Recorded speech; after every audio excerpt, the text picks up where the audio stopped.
بالکل اسی طرح سمجھ لیجئے، ایک بات یاد آئی ہے، حضور فرماتے ہیں کہ جس طرح کان لگا کر اللہ قرآن کو سنتا ہے کسی چیز کو نہیں سنتا۔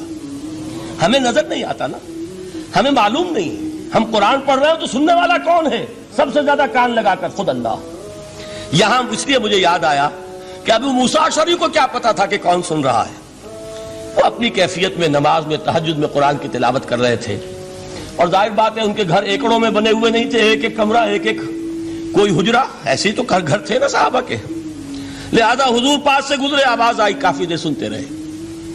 اس کے بعد آپ تشریف لے گئے، صبح فجر میں ملاقات ہوئی تو حضور نے تحسین کے انداز میں فرمایا، یا ابا موسیٰ انک قد اوتیت مزمارا من مزامیر آل داؤد، اے ابو موسیٰ تمہیں تو آل داؤد کے سازوں میں سے ایک ساز اللہ نے عطا فرما دیا ہے۔ جس طرح حضرت داؤد لہن داؤدی مشہور ہے کہ جب وہ پچھلے پہر رات کو حمد کے ترانے الاپتے تھے، قرآن میں ہے کہ پرندے شامل ہو جاتے تھے ساتھ، اور پہاڑ وجد میں آتے تھے، پہاڑ بھی ان کے ساتھ شریک ہوتے تھے۔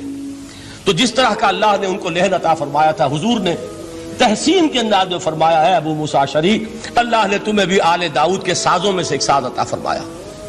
بہرحال قرآن مجید کا جو یہ میوزک ہے، قرآن کے الفاظ کا جو حسن ہے، جہاں تک حسن معنوی ہے وہ تو ہر لفظ میں ہے، لیکن یہ حسن ظاہری، حسن صوتی، حسن لفظی، یہ اپنے کلائمیکس پر آپ کو نظر آئے گا سورہ رحمان میں۔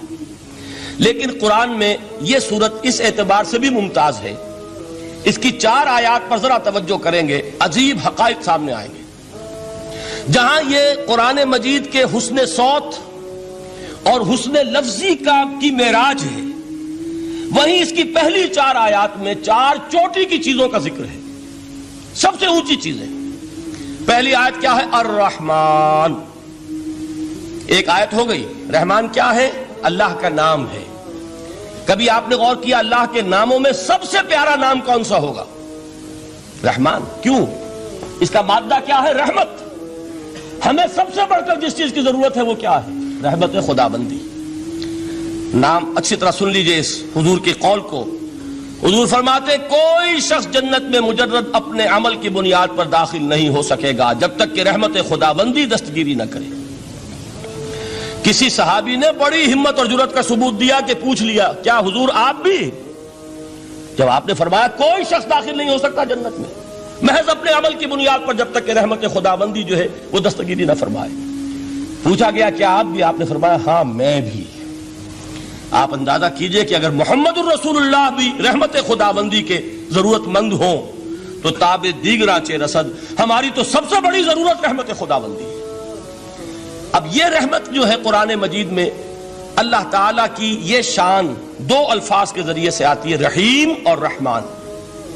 اور کوئی مادہ نہیں ہے جس سے 2 نام بنتے ہوں اللہ کے، لیکن یہ مادہ ہے واحد رحمت کا کہ جس سے رحمان بھی ہے رحیم بھی ہے۔ رحیم صفت مشبہ ہے، رحمت دائم ہو جائے گی، مستقل ہوگی تو رحیم کہیں گے، اور رحمان اس میں رحمت کی ہے وہ شان ہے کہ جیسے ٹھاٹھے مارتا ہوا سمندر ہو، ہیجان کی کیفیت، طوفانی کیفیت، رحمت خداوندی کا طوفانی جوش، وہ ہے رحمان۔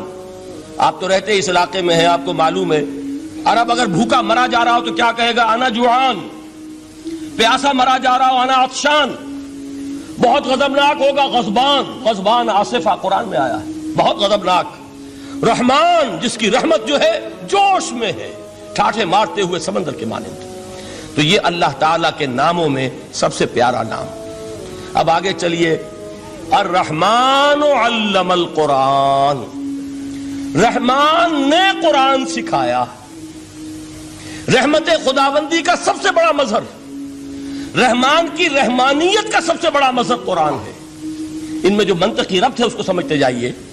اچھا آپ یہ سوچئے، جو علم بھی انسان کو حاصل ہوا وہ کس نے دیا؟ اللہ نے۔ سائنس کا علم کس نے دیا؟ اللہ نے۔ علم آدم الاسماء کلہا، وہ علم الاسماء جو حضرت آدم کو دے دیا گیا تھا ازل میں، یہ اسی کا ظہور ہے، یہ اسی کی ایکسفولیشن ہے جو ہو رہی ہے اور ہوتی رہے گی ابھی۔ اور دوسرے علم ہے وہ کس نے دی؟ اللہ نے دی۔ لا یحیطون بشیء من علمہ الا بما شاء، مخلوق میں سے کوئی اللہ کے علم میں سے کسی شے کا احاطہ نہیں کر سکتا مگر وہ جتنا اللہ دینا چاہے۔ لیکن یہ کہ تمام علوم میں چوٹی کا علم قرآن. نوٹ کرتے جائیے، اب چوٹی کی چیزیں جمع کیجئے.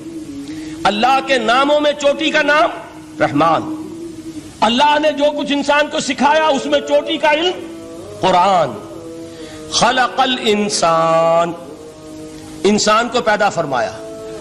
سوال یہ کہ حیوانات کو کس نے پیدا فرمایا؟ آسمان کس نے پیدا کیے؟ زمین کس نے پیدا کی؟ فرشتے کس نے پیدا کیے؟ کیا مطلب خلق الانسان؟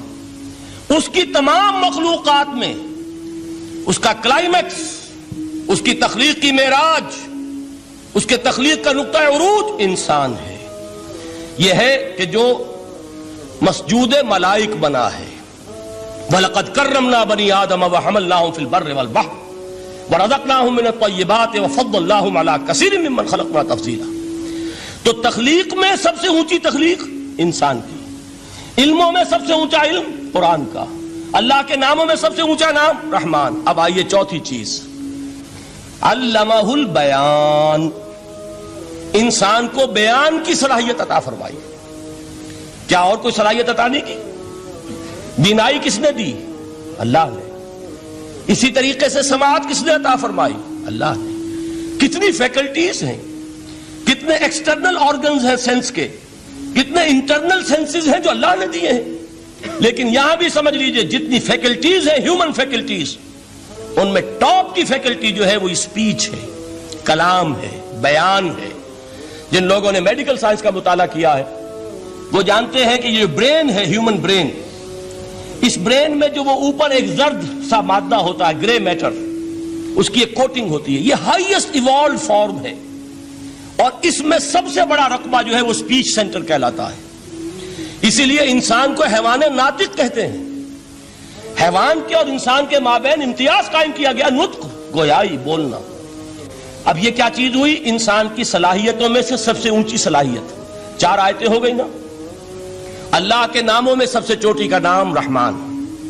اس نے جو علوم پیدا کیے ان میں چوٹی کا علم قرآن. اس نے جو مخلوقات پیدا فرمائی ان میں چوٹی کی مخلوق انسان. انسان کو جو صلاحیتیں اور استعدادات عطا فرمائی ان میں چوٹی کی استعداد بیان. جمع کیجئے، نتیجہ کیا نکلے گا؟ وہ نتیجہ ایک حدیث نبوی کی شکل میں سامنے آتا ہے. پہلی حدیث میں نے یہی پڑھی تھی. اس کے راوی کون ہے؟ عثمان ابن عفان. میں حیران ہوتا ہوں وہ قافیہ یہاں بھی موجود ہے. رحمان، قرآن، بیان، انسان، عثمان، عفان. باپ کا نام بھی اسی وزن پر ہے، عثمان ابن عفان. عن عثمان ابن عفان رضی اللہ تعالی عنہ قال قال رسول اللہ صلی اللہ علیہ وسلم. حضرت عثمان شہید مظلوم ذو النورین رضی اللہ تعالی عنہ فرماتے ہیں کہ اللہ کے رسول صلی اللہ علیہ وسلم نے فرمایا خیرکم من تعلم القرآن وعلمہ. تم میں سے بہترین لوگ وہ ہیں جو قرآن سیکھیں اور سکھائیں. قوت بیان جو تمہاری ٹاپ فیکلٹی ہے، اس کا استعمال کسی گھٹیا کام کے لیے نہیں ہونا چاہیے. دیکھیے اردو میں محاورہ ہے کہ توپ سے مکھی نہیں ماری جاتی. توپ بنائی گئی ہے کسی بڑی شے کے لیے، مکھی مارنے کے لیے توپ استعمال نہیں ہوتی. یہ قوت بیان جو ہے، جو ٹاپ موسٹ فیکلٹی ہے ہیومن، جو فیکلٹیز ہیں ان میں سے، اس کا استعمال بھی ٹاپ موسٹ ہونا چاہیے. قرآن کو بیان کرو. وہ جیسے کہ علامہ اقبال نے کہا ہے، بلکہ غالباً ان کے قبر پر آس پاس جو اشعار لکھے ہوئے ان میں سے ایک یہ بھی ہے: اگر یک قطرہ خونداری، اگر مشتے پرے داری، بیابامن تو آموزم طریق شاہ بازی را. اگر تمہارے اندر ایک قطرہ بھی خون کا ہے اور مٹھی بھر بھی پر اگر اللہ نے دیے ہیں تو ہے میرے پاس آؤ کہ میں تمہیں شاہبازی کے طریقے سکھاؤں. اسی طرح جان لیجئے اگر اللہ نے قوت گویائی عطا فرمائی، اگر اللہ نے تمہیں حیوان ناطق بنایا، اگر اللہ تعالیٰ نے تمہیں یہ صلاحیت عطا فرمائی، اس صلاحیت کا مصرف دنیا کو نہ بناؤ، اس صلاحیت کا مصرف